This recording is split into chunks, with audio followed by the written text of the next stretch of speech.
இன்றிலை பார்வோம் வென்றிருந்தால் வழி என்னென்னமாகுமோ ஓரிரவில் அப்படின்னு வந்து சாலை இளந்திரையன் அழகாக பாடியிருப்பார். அதாவது இன்றைக்கி ஒரு நாள் மட்டும் நான் ரெஸ்ட் எடுத்துக்கிறேன் அப்படின்ட்டு அடுத்த நாள்லேருந்து நான் வந்து படிக்கிறேன், இல்லை அடுத்த நாள்லேருந்து ஒரு விஷயத்தை செய்கிறேன் அப்படின்றது பண்ணக்கூடாது அப்படின்னு வந்து யார் சொல்லியிருப்பா அப்படின்னா சாலை இளந்திரையன் அவர்கள் சொல்லியிருப்பார். அதுபடி என்ன அப்படின்னா நம்மளோட ஓய்வு அப்படின்றது எப்போ இருக்கணும் அப்படின்னா நம்மளோட காலம் முடிந்த பிறகு, நம்மளோட வாழ்க்கை முடிந்த பிறகு தான் வந்து ஓய்வு இருக்கணும் அப்படின்ற மாதிரி சொல்லியிருப்பார். இந்த ஒரு ஊக்கத்தோடு இன்னையான வகுப்புக்குள்ளே போகலாம். இன்றைக்கி என்ன சார் பார்க்க போகிறோம் அப்படின்னா 12th இயல் 6 இருக்க முக்கியமான நெடுவினாக்கள் அப்படின்றதான் பார்க்க போகிறோம். இந்த வீடியோ ரொம்பவே இன்ட்ரெஸ்டிங்காக இருக்க போது. நிறைய பிக்சர்ஸ் வச்சுருக்கேன், நிறைய வந்து உங்களுக்கான எப்படி ஈஸியாக வந்து உங்களால் வந்து ஒரு கதை மாதிரி எழுதலாம் அப்படின்ற மாதிரி நிறைய பிக்சர்ஸ் வச்சு எளிமையாக வந்து உங்களுக்கான கொஷின்ஸ் அப்படின்றத ரெடி பண்ணியிருக்கேன். இந்த வீடியோ ரொம்பவே இன்ட்ரெஸ்டிங்காக இருக்க போது. ஸோ கடைசி வரையும் ஸ்கிப் பண்ணாமல் கடைசி வரையும் வீடியோவை பாருங்கள். வாங்க வீடியோக்குள்ளே போகலாம். எப்பயுமே நம்ம வந்து ஒரு ஸ்டார்ட் பண்ணும்போது ஒரு திருக்குறள் அப்படின்னு ஸ்டார்ட் பண்ணுவோம். இன்றைக்கி என்ன திருக்குறள் சார் அப்படின்னா, செய்யாமல் செய்த உதவிக்கு வையகமும் வானகமும் ஆற்றல் அறியுது. நம்ம வந்து ஒருத்தவங்களுக்கு வந்து எந்த உதவியும் செய்யல, ஆனால் இன்னொருத்தவங்க வந்து நமக்கு ஒரு உதவி செய்கிறாங்க அப்படின்னா இந்த விண்ணுலகத்தையும் இந்த மண்ணுலகத்தையும் கொடுத்தாலும் அதுக்கு ஈடாகாது அப்படின்னு வந்து வள்ளுவர் சொல்கிறாரு. இவர் எவ்வளோ அருமையான ஒரு குறள் சொல்லியிருக்காங்க அப்படின்னு பாருங்கள். நம்ம ஒருத்தவங்களுக்கு யாருக்கும் உதவி செய்யலை, ஆனால் வந்து அவங்க நமக்கு வந்து ஏதாச்சும் ஒரு உதவி செஞ்சுட்டா அப்படின்னா இந்த மண்ணுலகத்தையும் சரி இந்த விண்ணுலகத்தையும் சரி கொடுத்தாலும் அதுக்கு ஈடாகாது அப்படின்னு வந்து வள்ளுவர் சொல்கிறாரு. ஓகேவா? யார் யாருக்கெல்லாம் பிடிஎஃப் வேணும் அப்படின்னு நினைக்கிறீங்களோ நிறைய பிக்சர்ஸ் வச்சுருக்கேன், நிறைய இன்ட்ராக்ஷன் மாதிரி நிறைய வந்து உங்களுக்கான பிக்சர்ஸ் வச்சு கொஷின்ஸ் வந்து எளிமைப்படுத்தியிருக்கேன். யார் யாருக்கெல்லாம் பிடிஎஃப் வேணும்னு நினைக்கிறீங்களோ கடைசி வரையும் வீடியோ பார்க்குறவங்களுக்கு நான் பிடிஎஃப் அப்படின்றது தரப்போகிறேன். நான் போட்டிருக்க எல்லா ஸ்லைடையும் ஒரே பிடிஎஃப் ஆக்கி உங்களுக்கு நான் கொடுக்க போகிறேன். ஓகேவா? அப்போ என்ன பண்ணணும் அப்படின்னா, ஸ்கிப் பண்ணாமல் ஒரு வீடியோ ஸ்டார்ட் பண்ணிட்டீங்க அப்படின்னா ஸ்கிப் பண்ணாமல் கடைசி வரையும் வீடியோ யார் பார்க்குறீங்களோ அவங்களுக்கு வந்து லைவ் சேட்டில் என்ன பண்ண போகிறேன், பிடிஎஃப் அப்படின்றது தரப்போகிறேன். ஓகேவா? அதனால் என்ன பண்ணணும் அப்படின்னா கடைசி வரையும் வீடியோ அப்படின்றத பார்க்கணும். ஓகேவா? ஓகே, நம்ம இன்னைக்கு என்னென்ன சார் பார்க்க போகிறோம் அப்படின்னா நெடுவினாக்கள் அப்படின்றது பார்க்க போகிறோம். உங்களுக்கு ஹோம்வொர்க் கொஷின் அப்படின்றது ஒன்று இருக்க போகுது. ஓகேவா? அதில் உள்ள நெடுவினாக்கள் எல்லாமே பார்க்க போகிறோம். ஆனால் எது இம்பார்ட்டன்ட் அப்படின்றது நான் சொல்லிடுவேன். எதை நீங்கள் பார்த்துட்டு போகணும், ஜஸ்ட் வந்து மேலோட்டமாக வச்சு படிச்சுட்டு போகணும், திடீர்னு கேட்டால் எழுதுகிற அளவுக்காச்சும் உங்களுக்கு தெரியணும் அப்படின்ற மாதிரி நான் சொல்ல போகிறேன். ஆனால் முக்கியமான நெடுவினாக்களும் இருக்குது. ஓகேவா? அப்புறம் உங்களுக்கு ஒரு ஹோம்வொர்க் கொஷின்ஸ் அப்படின்றது ஒன்று இருக்க போகுது. அதை நீங்கள் கடைசியாக முடிச்சுட்டு வீடியோ முடிச்சதுக்கப்புறம் அதை நீங்கள் வந்து என்ன பண்ணணும், கமெண்ட்டில் ஆன்சர் பண்ணணும். கிளியரா? ஓகே, இதான் நம்ம சேனலுக்கு யாராச்சும் ஃபர்ஸ்ட் டைம் வந்திருக்கீங்க அப்படின்னா சப்ஸ்கிரைப் பண்ணல அப்படின்னா சப்ஸ்கிரைப் பண்ணிக்கோங்க, கூடவே லைக் பட்டனை கிளிக் பண்ணிக்கோங்க. ஓகே, என்ன சார் விஜய் சார் ஃபோட்டோ வச்சுருக்கீங்க, அதுவும் கோட்டு படம், என்ன சார் சொல்ல வரீங்க இதுலேருந்து அப்படின்னா, இப்போ கடைசியாக நம்மளுக்கு வந்து ரேடியன் சாரான விஜய் சார் மூவி என்னது கோட், எல்லாருமே வந்து பார்த்துருப்பீங்க அந்த படத்தையும். இப்போ நம்ம ஃபுல்லாகவே இன்றைக்கி லெசன் ஃபுல்லாக எதை பற்றி பார்க்க போகிறோம் அப்படின்னா திரைப்படத்துறை, திரைப்படக்கலை, நடிகர் இவங்களை பற்றி தான் பார்க்க போகிறோம். ரொம்ப இன்ட்ரெஸ்டிங்காக இருக்க போகுது இந்த லெசன் செஷன் அப்படின்ற போது. அதனால் வந்து என்ன பண்ணியிருக்கேன் அப்படின்னா நிறைய பிக்சர்ஸ் வச்சு எப்படி உங்களுக்கு எளிமையாக புரிய வைக்கணும் அப்படின்ற மாதிரி நிறைய பிக்சர்ஸ் வச்சு கொண்டு வந்திருக்கேன். ஓகேவா?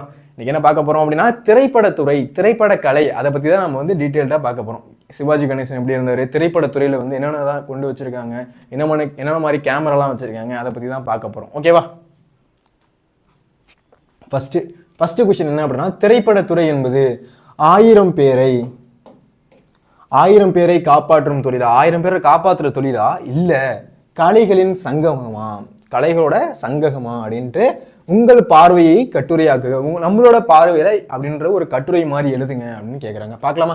திரைப்படத்துறை ஒரு கலை, எப்பவுமே வந்து என்ன சொல்லுவோம், அது ஒரு கலை. ஏன் அப்படின்னா ஒருத்தவங்க நடிக்கிறாங்க அந்த மாதிரி இருக்கா, அதனால வந்து என்ன சொல்றாங்க, திரைப்படத்துறை அப்படின்றது ஒரு கலை அப்படின்னு சொல்றாங்க. என்ன சொல்றாங்க பாப்பா, புதுமை வாழ்வில் எத்தனையோ அற்புதங்களை கண்டு மகிழ்கிறோம். நம்ம இப்போ இருக்க உலகத்துல எவ்வளவோ புதுமையை வந்து எவ்வளவோ சயின்டிஃபிக்கான பொருட்கள் வந்துருச்சு, எவ்வளவோ என்னென்னவோ வந்துருச்சு. அந்த காலத்துல என்ன பண்றோம், எத்தனையோ அற்புதங்களை நம்ம வந்து என்ன பண்ணுறோம், கண்டு கழிக்கிறோம், என்னென்னவோ பண்ணுறோம், கேம் விளையாடுறோம், சயின்டிஃபிக்காக எவ்வளவோ விஷயம் வந்துருச்சு. அது மாதிரி தான் புதுமையான வாழ்வில் எத்தனையோ விஷயங்களை வந்து நம்ம கண்டு கழிக்கிறோம். நாடகத்தின் மறுமலர்ச்சியாக மக்களை மயக்கும் கலையாக திரைப்படத்துறை தவிர்க்க முடியாத ஒன்றாக திகழ்ந்துருது. ஃபர்ஸ்ட் எப்படி இருந்துச்சு திரைப்படத்துறை அப்படின்னா, ஃபர்ஸ்ட் மேடை நாடகங்கள் அப்படின்ற மாதிரி அறிமுகமானுச்சு, கூத்து அப்படின்ற மாதிரி அறிமுகமானுச்சு.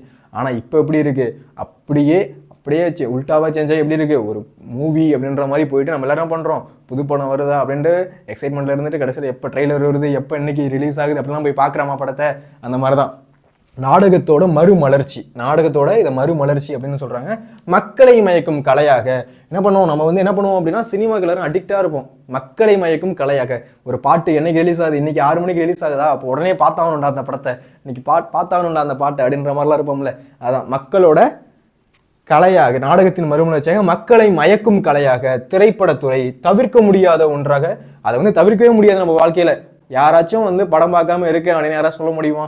எல்லாருமே என்ன பண்ணுவோம், திரைப்படம் அப்படின்றது நம்ம கண்டிப்பாக பார்த்துட்டு தான் இருக்கோம் நம்ம வாழ்க்கையில். அதுதான் தவிர்க்க முடியாத ஒன்றாக திகழ்ந்து வருகிறது. இந்த துறை வளர்ச்சியின் பின்னால் எத்தனை துறைகள் அடங்கி இருப்பதை பற்றி யாரும் திரும்பி பார்ப்பது கிடையாது. நம்ம என்ன பண்றோம், அந்த படத்தை மட்டும் தான் பார்க்குறோம். ஆனால் அதுக்கு பின்னாடி எவ்வளோ பேர் ஒர்க் பண்ணியிருக்காங்க, எவ்வளோ விஷயம் நடந்திருக்கு, அது எவ்வளோ கோடி செலவாயிருக்கு, அந்த மாதிரி விஷயத்த வந்து நம்ம வந்து என்றைக்குமே தோண்டி பார்த்ததில்லை. அதான் சொல்ல வராங்க. ஓகேவா? இந்த கொஸ்டின் கேட்டால் வந்து ஈஸியாக கதை மாதிரி எழுதிடலாம். ஆனால் ஸ்பெல்லிங் மிஸ்டேக் இல்லாமல் இந்த மாதிரி மேக் பண்ணி எழுதுனீங்கன்னா போதும், உங்களுக்கு மார்க் அப்படின்றது இந்த நெடுவினா கொடுத்துருவாங்க. இதுவும் பார்த்துட்டு போக வேண்டிய முக்கியமான நெடுவினா தான். ஓகேவா? என்ன, இதையும் பார்த்துட்டு போக வேண்டிய முக்கியமான நெடுவினா தான். ஓகேவா? கடைசியாக ஒரு கொஸ்டின் சொல்லுவேன், அது வந்து ஜஸ்ட் நீங்கள் பார்த்துட்டு போனால் போதும். ஃபஸ்ட்டு 2 கொஸ்டின் அப்படின்றது இம்பார்ட்டன்ட் கொஸ்டின் தான். ஓகேவா? அப்போ வந்து என்ன எழுதணும், திரைப்படத்துறை ஒரு கலை அப்படின்றத நீங்கள் ஃபஸ்ட்டு எழுதணும். அதை எழுதிட்டு நம்மளோட புதுமையான வாழ்வில் எத்தனையோ அற்புதங்களை வந்து நம்ம கண்டு கழிச்சிட்டு இருக்கோம். அதில் நாடகத்தோட மறுமலர்ச்சியாக மக்களை மயக்கிற கலையாக வந்து திரைப்படத்துறை தவிர்க்க முடியாத ஒன்றா திகழுது. அது மட்டும் இல்லாமல் இந்த துறையோட வளர்ச்சியினோட பின்னாடி எத்தனை துறைகள் அடங்கியிருக்குது பற்றி நம்ம யாருக்கும் நம்ம வந்து அறியறதில்லை அப்படின்றத ஃபஸ்ட்டு எழுதிடணும். ஓகேவா? அதான் உங்களுக்கு பிக்சர்ஸ் அப்படின்றது கொடுத்துருப்பேன். திரைப்படத்துறை அப்படின்னோடனே சினிமா பார்க்குற மாதிரி ஒரு பையன் உட்காந்துருக்க மாதிரி பிக்சர்ஸ் கொடுத்துருப்பேன். நம்மளோட இந்திய நாட்டில் திரைப்படத்துறை எவ்வளோ வளர்ந்துருக்கு அப்படின்றதையும் நான் அந்த ஒரு பிக்சர்ஸாக கொடுத்துருக்கேன். ஓகேவா? அடுத்து என்ன சார், சான்றாக, அதுக்கு வந்து ஒரு எடுத்துக்காட்டாக கதை உணர்த்தும் நீதி, எண்ணத்தை ஈர்க்கும் வசனம். என்ன பண்ணுவோம், நமக்கு ஒரு வசனம் அப்படின்றது இருக்கும். பஞ்சு டைலாக்லாம் இருக்கும்ல, நான் அடித்தா தாங்க மாட்டேன், 4 மாதம் தூங்க மாட்டேன் அப்படின்லாம், அதெல்லாம் பச்சை டைலாக் தானே. அந்த மாதிரி கதாநாயகன் யார் இருப்பா, எப்பயுமே ஒரு ஹீரோ அப்படின்ற ஒருத்தர் இருப்பாரா, ஒரு ஹீரோ அப்படின்ற இருப்பாங்க. அப்புறம் யார் இருப்பா, ஆக்ட்ரஸ் அப்படின்றவங்க இருப்பாங்க. ஆடை அலங்காரம், ஒவ்வொருத்தவங்க ஒரே ட்ரெஸ்ஸையாக போட்டால் கடைசி வரையும் நடிக்கிறாங்க, ஆடுறாங்க. ஒவ்வொரு வாட்டியும் ஒவ்வொரு ட்ரெஸ்ஸு, ஒரு சீனுக்கு அடுத்த சீனுக்கும் என்ன பண்ணுவாங்க, வேறு ட்ரெஸ் இருக்கும். இடங்கள் தேர்வு என்ன பண்ணுவாங்க, நம்ம இந்தியாவில் மட்டுமா இல்லை தமிழ்நாட்டில் எடுக்கிறப்பறம், நம்ம தமிழ்நாட்டில் மட்டுமா எடுக்கிறாங்க, இந்தியாவில் எடுக்கிறாங்க. ஒவ்வொரு இடத்துலையும் போயிட்டு எடுத்துட்டு இருக்காங்க. லியோ எங்கே எடுத்தாங்க, காஷ்மீரில் எடுத்தாங்க, கோட் எங்கே எடுத்தாங்க, ஃபாரின்லாம் போய் எடுத்தாங்க, ரஷ்யாவில் எடுத்தாங்க. இந்த மாதிரி வந்து இடங்கள் தேர்வு. புகைப்பட கருவி என்ன பண்ணிருக்காங்க, கேமரா, ரோபோட்டிக் கேமராலாம் இப்போ வச்சுருக்காங்க. இப்போ கடைசியாக பார்த்தோம்ல விக்ரம் படத்தில் என்ன பண்ணுவாங்க, அந்த கேமரா வேற ஒரு இடத்துக்கு ஜூம் ஆகி போயிட்டு வரும்ல, அது மாதிரி தான். என்னது, புகைப்பட கருவி. நடன குழுக்கள் என்ன பண்ணுவாங்க, ஒரு படம் வந்துச்சுன்னா அதில் என்ன இருக்கும், கண்டிப்பாக வந்து டான்ஸ் அப்படின்றது இருக்கும். அது என்ன பண்ணுவாங்க, தனியாக ஆடிட்டு இருப்பாங்க, ஒரு குழுவாக தானே ஆடுவாங்க. அதை நடன குழுக்கள் என்று பட்டியல் நீண்டு கொண்டே இருக்கும். அந்த மாதிரி வந்து பட்டியல் என்ன பண்ணுவோம், நீண்டு கொண்டே இருக்கும். இதற்கு எத்தனையோ நிகழ்வுகள் உள்ளன, இதற்குள்ள எத்தனையோ நிகழ்வு இருக்குது. இது ஒன்று மட்டும் கிடையாது, ஒரு படம் அப்படின்னா எவ்வளோ விஷயம் இருக்குது அப்படின்றத சொல்கிறாங்க. அப்போ என்னென்ன சொல்கிறாங்க அப்படின்னு பார்க்கலாமா? அதுதான் சான்றாக கதை. எப்பயுமே வந்து ஒரு படம் அப்படின்னா என்ன இருக்கும், அதுக்கு கதை இருக்கும். கதை உணர்த்தும் நீதி, அது ஒரு நீதிக்கான படமாகவும் இருக்கலாம் அப்படின்ற மாதிரி இருக்கலாம். எண்ணத்தை இருக்கும் வசனம், எப்பயுமே எப்படி இருக்கும், ஒரு பஞ்ச் டைலாக் இருக்கும், அந்த பேச்சோட விதம் வேறு மாதிரி இருக்கும். ஒவ்வொரு படத்துலையும் ஒவ்வொரு மாதிரி இருக்கும். கதாநாயகன் ஆக்ட்ரஸ் இருப்பாங்க, ஆக்டர் இருப்பாங்க. அப்புறம் என்ன பண்ணுவாங்க, ட்ரெஸ்ஸு, ஒவ்வொரு இதுக்கும் ட்ரெஸ்ஸு அப்படின்றது மாறும். இடங்கள் தேவை, ஒரு இடத்த வந்து சூஸ் பண்ணுவாங்க. இந்த இடத்துல வந்து எடுக்கலாமா, இந்த இடத்துல இந்த சீன் இருக்கணும், இந்த படம் வந்து இந்த இடத்துல இந்த சீன் இருக்கணும் அப்படின்றதெல்லாம் சூஸ் பண்ணுவாங்க. அது மட்டும் என்ன பண்ணுறாங்க, புகைப்பட கருவி, கேமரா அப்படின்றது ரொம்ப ரொம்ப முக்கியம். ரோபோட்டிக் கேமரா இப்போ வந்து ரீசெண்டாக யூஸ் பண்ணுறாங்க. அந்த மாதிரி நடன குழுக்கள் என்ன பண்ணுவாங்க, டான்ஸ் ஆடுறதுக்கு என்ன பண்ணுவாங்க அப்படின்னா ஒரு குழு அப்படின்றது இருப்பாங்க என்று பட்டியல் நீண்டு கொண்டே இருக்கும். இதற்குள் எத்தனையோ நிகழ்வுகள் ஒன்று, இதுக்குள்ளே எத்தனை இருக்குது, எத்தனையோ நிகழ்வுகள் இருக்குது அப்படின்றத சொல்ல வராங்க. ஓகேவா? அதுக்கு அடுத்து எல்லா கலைஞர்களும் அருகி வரும் நிலையில் இத்துறையின் வளர்ச்சி உயர்ந்த நிலை. எல்லா கலைஞர்களும் அருகி அப்படின்னா கிடைக்காது. அதுதான் இல்லைங்களா, என்னதான் இவ்வளோ பேர் இருந்தாலும் இது வந்து ஒரு அழிக்க முடியாத துறையாக இருக்குது. அதான் துறையின் வளர்ச்சி அதாவது உயர்ந்த நிலையில இருக்குது அப்படின்னா, ஒரு திரைப்படம் இருக்குது, எத்தனையோ கோடிகள், எவ்வளோ ஆகுது, எவ்வளவோ கோடி. ஒவ்வொரு படம் எடுக்கிறது எவ்வளோ சொல்கிறாங்க, KGF 2 எடுத்தாங்க, அதுக்கு வந்து 500 கோடி, இதுக்கு 200 கோடி, இதுக்கு 300 கோடி அப்படின்னு சொல்கிறாங்கல்ல. அதுதான் எத்தனையோ கோடிகள், எவ்வளவு செலவினங்கள் என வளர்ந்து கொண்டே போகும். ஒரு அனிமேஷன் படம் எடுக்கணும்னா எவ்வளவோ செலவு பண்ணுவாங்க. இந்த கார் வந்து இப்படி போய் பறந்து விழுகணும், இந்த கார் வந்து இப்படி அடித்து இப்படி பறக்கணும் அப்படிலாம் சொல்லுவோம்ல, அந்த மாதிரி என்னது எத்தனையோ கோடி செலவாகுது, எத்தனையோ செலவினங்கள் என வளர்ந்து கொண்டே போகும். இதற்கு இடையில் குடும்ப படங்கள் என்ன பண்ணுறாங்க, இதுக்கு இடையில் என்ன பண்ணுறாங்க, குடும்ப படம்லாம் வருது. இப்போ பார்த்தோமா கடைக்குட்டி சிங்கம்லாம் பார்த்தோமா படம், அதெல்லாம் என்ன படம், குடும்ப படங்கள். அரசியல் படம் என்ன பார்த்தோம், LKG பார்த்தோமா, யாரு RJ பாலாஜி இருப்பாரா LKG படத்தில், அவர் இருந்தாரா, அவர் என்ன, அரசியல் படங்கள். பக்தி படங்கள், மூக்குத்தி அம்மன் படம் பார்த்தோமா, நயன்தாராமன் நடிச்சிருப்பாங்கல்ல, மூக்குத்தி அம்மன், அதெல்லாம் தெரியுதா, பக்தி படங்கள் என்றும் பிற்பல பிரிவுகளில் எடுக்கப்பட்டுகின்றன. ஓகேவா, புரியுதா? அப்போ என்னென்ன பார்த்தோம் அப்படின்னா, எப்பயுமே வந்து எல்லா கலைஞர்களும் அருகி வர நிலையில் இத்துறையோட வளர்ச்சி அப்படின்றது உயர்ந்த நிலையில் இருக்குது அப்படின்னும், ஒரு திரைப்படம் எடுக்க எத்தனை கோடி ஆகுது, எத்தனை செலவினங்கள் ஆகுது அப்படின்றது யாருக்கும் தெரிய மாட்டேது. அதே மாதிரி இது வளர்ந்துக்கிட்டு தான் போகுது. இதற்கடியில் குடும்ப படங்கள் அப்படின்றது இருக்குது, அதுக்கப்புறம் என்ன இருக்குது, பக்தி படங்கள் அப்படின்றது இருக்குது, அதுக்கப்புறம் என்ன இருக்குது, அரசியல் படங்கள் அப்படின்றது பற்பல பிரிவுல எடுக்கப்படுது. ஒரே ஜானர்ல எல்லா படமும் இருக்கிறது இல்லை.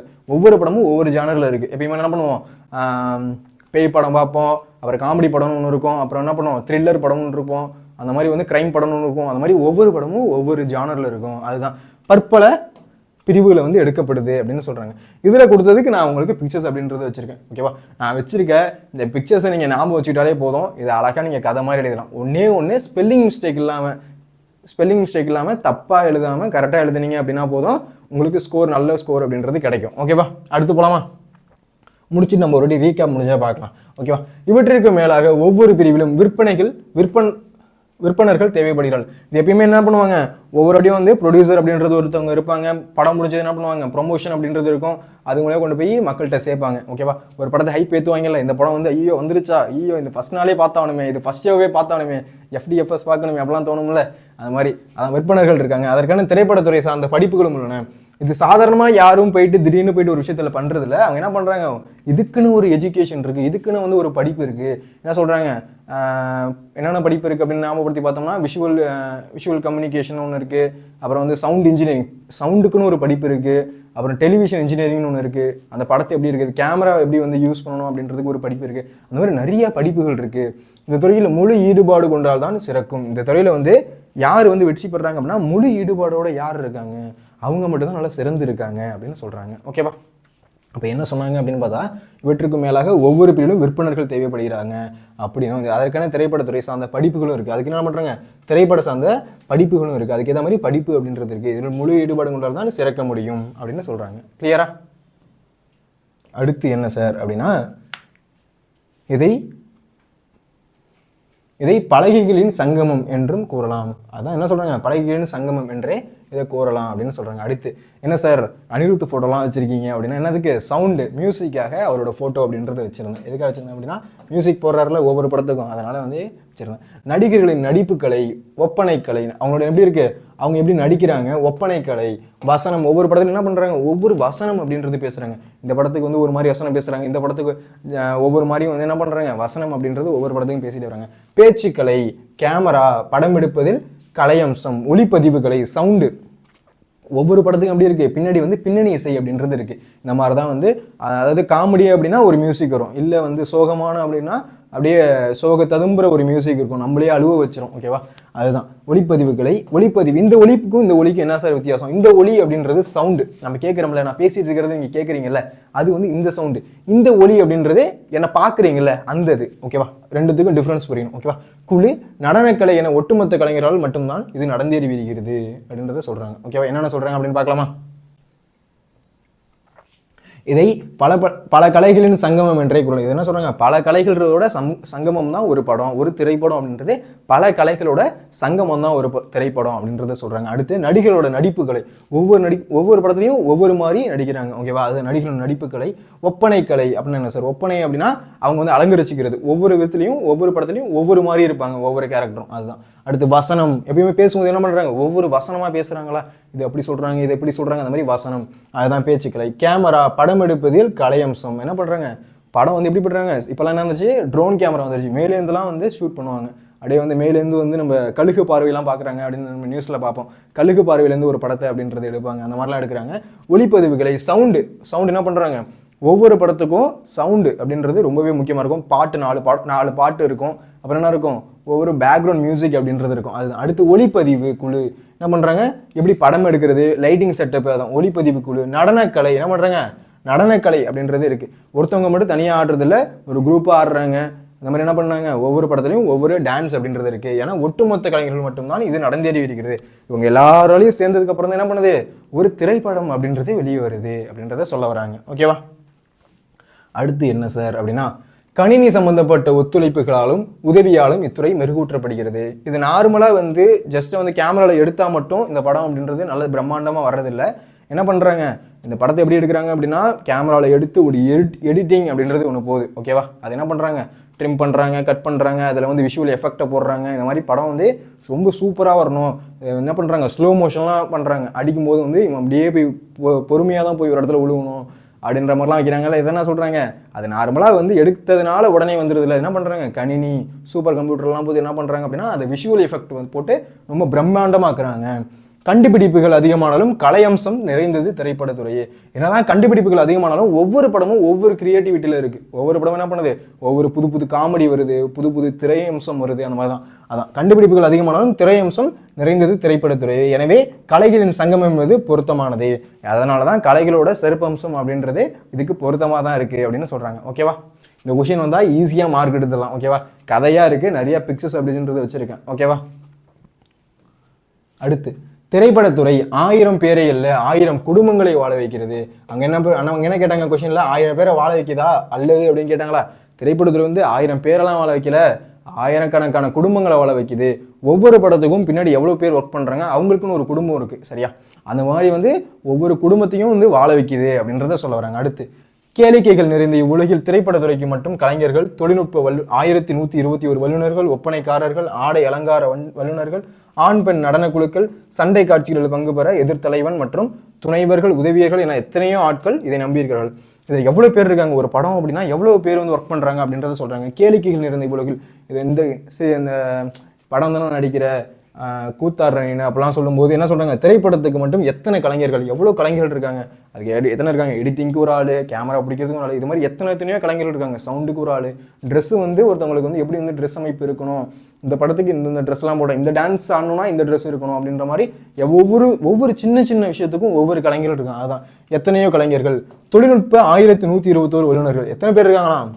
ஒரு படத்துக்கு 1121 வல்லுநர்கள் இருக்காங்க அந்த படத்துக்கு அப்படின்றதுப்போ எவ்வளோ வல்லுநர்கள் இருக்காங்க. ஒவ்வொரு எடிட்டிங்க்கு ஒரு ஆள், ஒருத்தவங்க வந்து விஷுவல் எஃபெக்ட்டுக்கு ஒரு ஆள், இந்த மாதிரி வந்து டிஎஃப்எக்ஸுக்கு ஒரு ஆள், அந்த மாதிரி ஒவ்வொருத்துக்கும் ஒவ்வொரு ஆள் இருக்காங்க. ஒப்பனைக்காரர்கள், ட்ரெஸ் வந்து வடிவமைக்கிறவங்க, ஆடை அலங்காரங்கள், அதான் இந்த ட்ரெஸ் வந்து எப்படி இவங்களுக்கு எந்த ட்ரெஸ் சூட் ஆகும், இவங்களுக்கு எந்த ட்ரெஸ் போட்டுட்டு இந்த பாட்டு ஆடணும் அப்படின்றதெல்லாம் சொல்கிறது. அடுத்து ஆண் பெண் நடன குழுக்கள், ஆண் பெண் எப்படி டான்ஸ் ஆடணும் அதுக்கு ஒரு குழு இருக்காங்க. அடுத்து சண்டை காட்சிகள், சண்டை போடுறாங்களே சண்டை காட்சிகள், பங்கு பெறும் எதிர்த்தலைவன், அதாவது வந்து எப்பயுமே ஒரு படம் அப்படின்னா என்ன இருக்கும், ஒரு எதிரி அப்படின்றது இருக்கும். ஒரு நல்லவன் இருக்கான் அப்படின்னா ஒரு எதிரி அப்படின்றது இருக்குமா. ஒவ்வொரு படத்துலையும் வந்து எதிரி ஆக்டர் இருப்பானா, இப்போ போய் அவனை சண்டை போடுவான், அவன் வந்து இவனை அழிப்பான், அந்த மாதிரி இருக்குமா. அதுதான் எதிர்த்தலைவன். மற்றும் முத்துணைவர்கள் என்ன பண்ணுவாங்க, ஒரு படம் அப்படின்னு இருந்தால் அவனுக்கு காமெடியன் அப்படின்னு இருப்பான், அப்புறம் வந்து கூட ஒருத்தவங்க இருப்பாங்க நடிப்பாங்களா, அதான் துணைவர்கள்.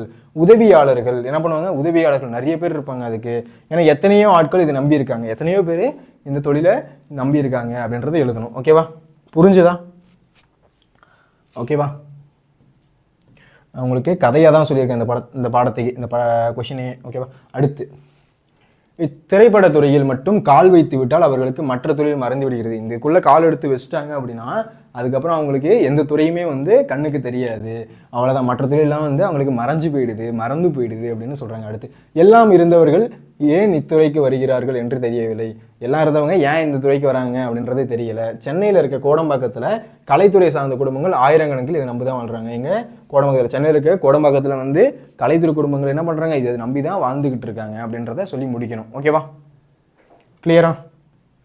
அப்போ என்னென்ன பார்த்துருக்கோம் அப்படின்னா, ஒரு கதை மாதிரி என்னென்ன தேவைப்படும், கேமரா தேவைப்படும், அதுக்கு வந்து நடன கலைஞர்கள் தேவைப்படுவாங்க, இந்த மாதிரி என்ன பண்ணணும், ஒரு கதை மாதிரி எழுதணும். ஆனால் வந்து எல்லா பாயிண்ட்ஸும் இருக்கணும், நம்ம சொன்ன எல்லா பாயிண்ட்ஸும் அதுக்குள்ளே இருக்கணும்.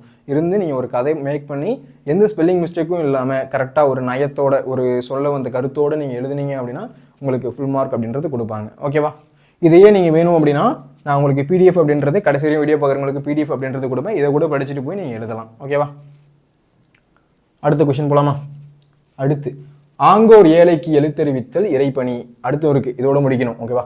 ஆங்கோர் ஏழைக்கு எழுத்தறிவித்தல் இறைப்பணி என்பது போல அனைத்து கலைஞர்களுக்கும் வாழ்க்கையும் வாய்ப்பும் கொடுக்கும் துறையாக திரைப்படத்துறை வழங்குகிறது. இது எப்படி வந்து ஆங்கோர் ஏழைக்கு வந்து எழுத்தறிவித்தல் வந்து இறைப்பணி அப்படின்ற போல அனைத்து கலைஞர்களுக்கும் என்ன பண்ணுது, வாழ்க்கைக்கும் வாய்ப்பு கொடுக்கும் துறையாக இந்த திரைப்படத்துறை வந்து வழங்குது. யாரோ ஏழைக்கெல்லாம் என்ன பண்ணுது, இந்த திரைப்படத்துறை வந்து ஒரு வேலை வாய்ப்பை கொடுக்குது. இந்த கலையை கற்க முடியாது, இதை வந்து நீங்கள் வந்து படிச்சுட்டுலாம் போயிட்டு பண்ண முடியாது. நடிப்பை வந்து நீங்கள் படிக்க முடியுமா என்ன, அதுக்கு இருக்குது, ஆனால் அதை படிக்கலாம் முடியாது. என்ன பண்ணணும், கற்றுக்கணும், இறங்கி வந்து போய் கற்றுக்கணும். அதுதான் பயிற்சியால் மட்டும்தான் பெற முடியும்.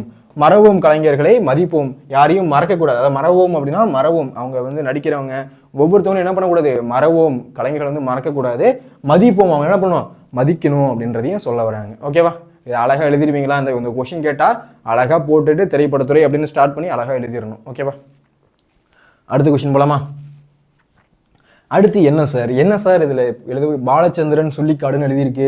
இந்த சைடு வந்து சைலஜான் இருக்கு. யார் சார் இவங்க அப்படின்னா வந்து பாலச்சந்திரன் சொல்லிக்காடு அப்படின்றவர் யார் அப்படின்னா மலையாள கவிஞர். அங்கே வந்து எர்ணாகுளத்தில் ஒரு இங்கிலீஷில் வந்து பட்டம் படித்தவர், ரொம்ப ஏழ்மையான குடும்பத்தில் உள்ளவர். ஃபர்ஸ்ட் என்ன பண்ணியிருக்காருன்னா ஆட்டோ ரிக்ஷாவில் இருக்குல்ல, ரிக்ஷாவில் வந்து இவங்களோட படம் ரிலீஸ் ஆகிருக்கு. அப்போ வந்து இப்போ உள்ள மாதிரி வந்து ஒவ்வொரு இதெல்லாம் கிடையாது, யூடியூப்லலாம் வந்து ட்ரெய்லர் விட்டு ப்ரொமோஷன் பண்ணி அந்த மாதிரிலாம் கிடையாது. முன்னாடி காலத்தில் என்ன பண்ணுவாங்க அப்படின்னா ஒரு ஆட்டோவில் வந்து ரிக்ஷாவில் வந்து சொல்லிட்டு போவாங்க, இன்றைக்கி வந்து இவரோட படம் ரிலீஸ் ஆகிருக்கு, வந்து எல்லாரும் பாருங்கள், மகா நடிகர் சிவாஜி கணேசனின் படம் இன்று வெளியாகிறது அப்படின்ற மாதிரி வந்து இதுக்கு 50 ரூபா டிக்கெட் வந்து எல்லாரும் என்ன பண்ணுங்க படத்தை பாருங்க அப்படின்ற மாதிரி வந்து முன்னாடி காலத்தில் சொல்லுவார். அந்த மாதிரி குரல் விற்றவர் யார் அப்படின்னா பாலச்சந்திரன் சொல்லிக்காடு அப்படின்றவர். ரொம்ப வந்து ஏழ்மையான குடும்பத்தில் பிறந்தவர்.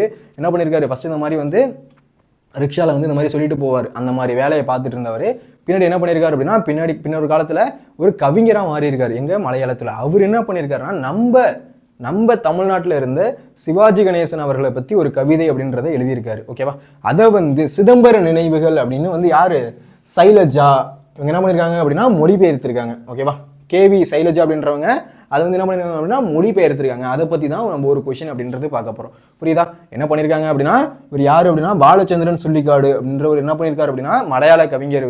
இவர் வந்து சிவாஜி கணேசன் வந்து அவர் வந்து ஒரு நேரில் பார்த்தோன்னே எப்படி இருந்துச்சு அவருக்கு அப்படின்றது வந்து ஒரு கதையாக எழுதியிருக்காரு. இதில் மலையாளத்தில் எழுதியிருக்காரு.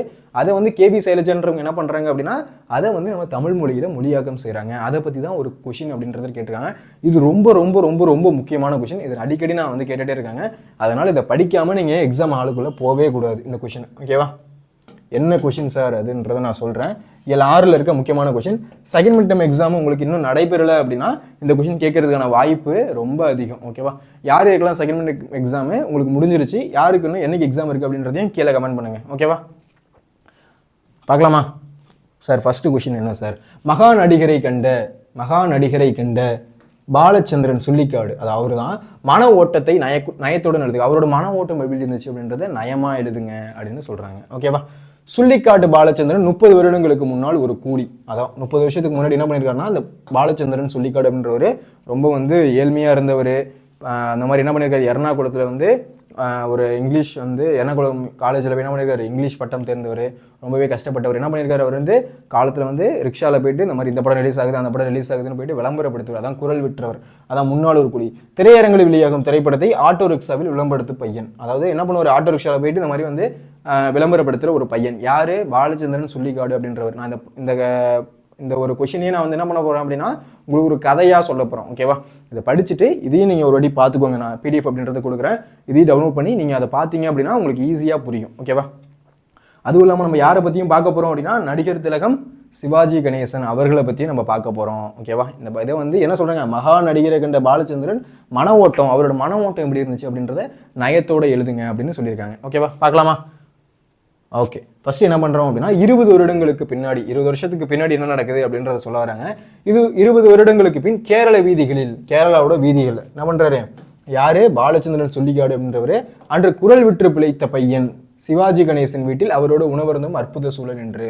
20 வருஷத்துக்கு முன்னாடி சாப்பாட்டுக்கே வழி இல்லை, ரொம்ப ஏழ்மையாக இருந்தவர் அந்த கேரளாவோட விதியில் என்ன பண்ணுங்க, குரல் விற்று இன்னைக்கு இந்த படம் ரிலீஸ் ஆகுதுப்பா எல்லாரும் வந்துருங்க, அந்த படம் ரிலீஸ் ஆகுது, இவரோட மகா நடிகர் சிவாஜி கணேசன் நடிக்கும் இன்னைக்கான தங்கப்பதக்கம் அப்படின்ற மாதிரி அந்த காமெடிலாம் வரும்ல, அந்த மாதிரி தங்கப்பதக்கம் என்று ரிலீஸ் ஆகுது, வந்து எல்லாரும் பாருங்க அப்படின்னு குரல் விற்ற பையன் இன்னைக்கு என்ன பண்ணுறாராம், சிவாஜி கணேசன் அவர்கள் வீட்டில் போயிட்டு உணவருந்துற சூழல் ஒன்று இருக்குது அப்படின்றத ஃபஸ்ட் எழுதணும். 20 வருடங்களுக்கு பின்னாடி அப்படின்றத டாபிக் ஃபஸ்ட்டு போகணும். 20 வருஷத்துக்கு பின்னாடி அப்படின்னு போட்டுட்டு இந்த மாதிரி குரல் விட்டு இருந்த பையன் என்ன பண்ணியிருக்கான், இப்போ வந்து 20 வருஷத்துக்கு பின்னாடி அவரோட வீட்டில் உணவருந்துற நிகழ்வு இன்னைக்கு நடக்குது. எவ்வளோ பெரிய ஆச்சரியமான நிகழ்வு.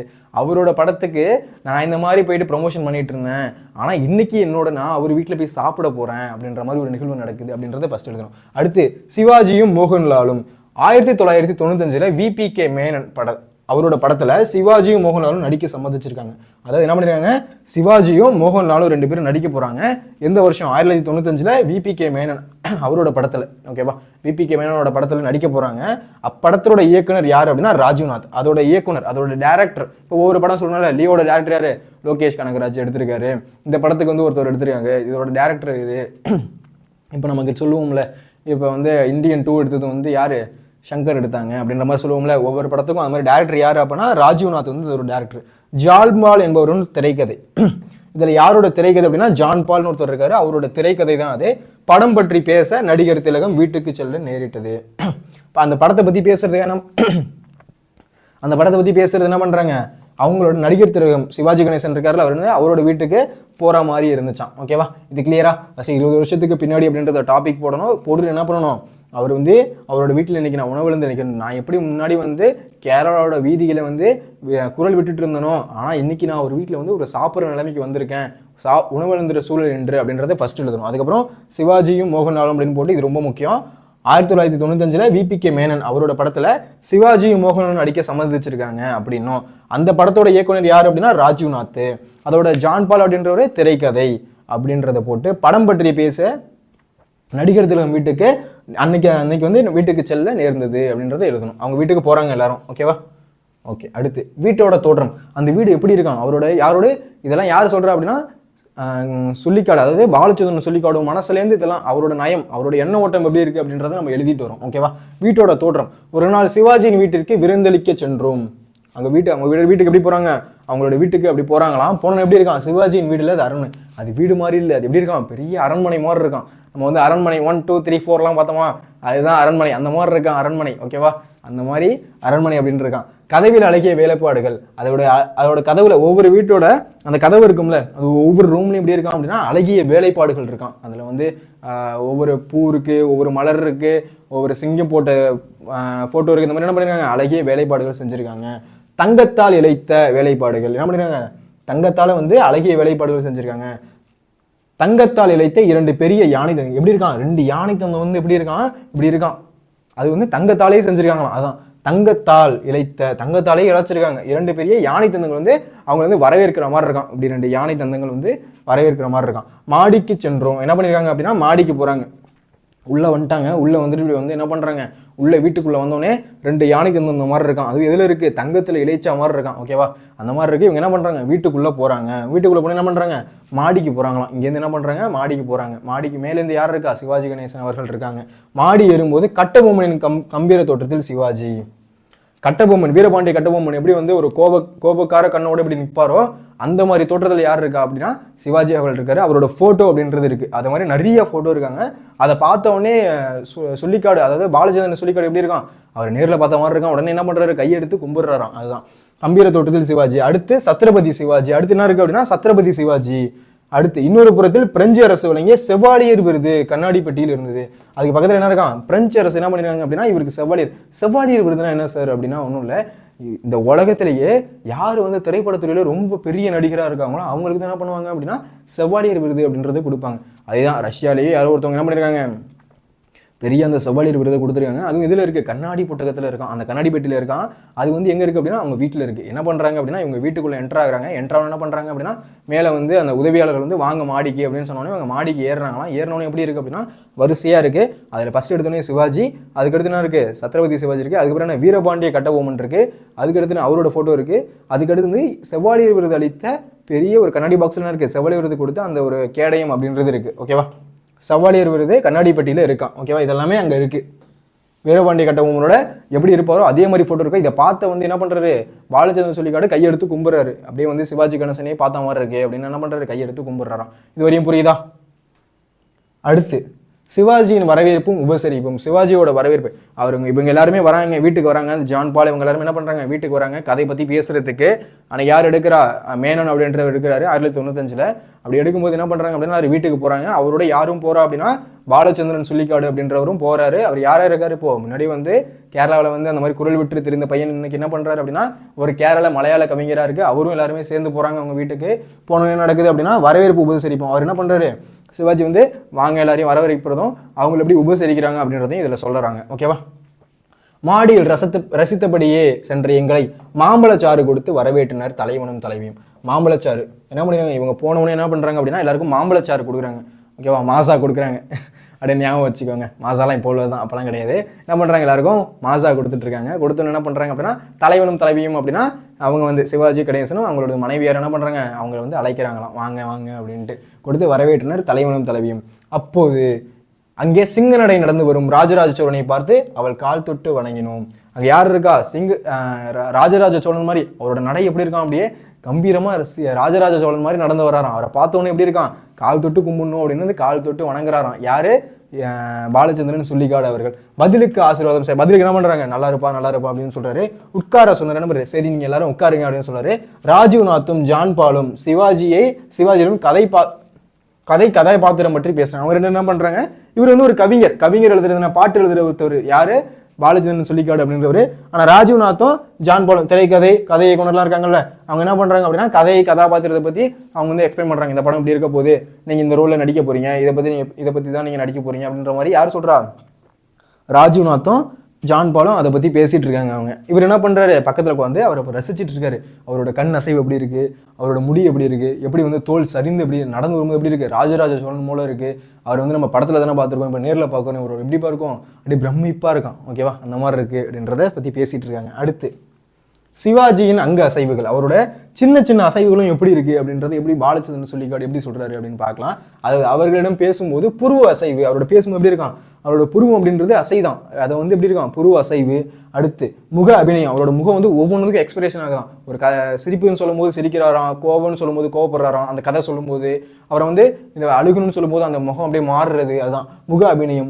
அவரோட உதடு எப்படி இருக்கு, அவரோட கைவிரல் எப்படி இருக்கு, இவற்றின் செயல்பாடுகள் கண்ட பாலச்சந்திரன் மெய் மறந்தார். அவரோட எப்படி இருக்கான்? அதை பார்த்தோன்னே எப்படி இருக்கான்? அவருக்கு வந்து அப்படியே மெய் மறந்து போயிடுச்சான். அப்படின்னு நம்ம பாக்குறது நிஜம்தானா?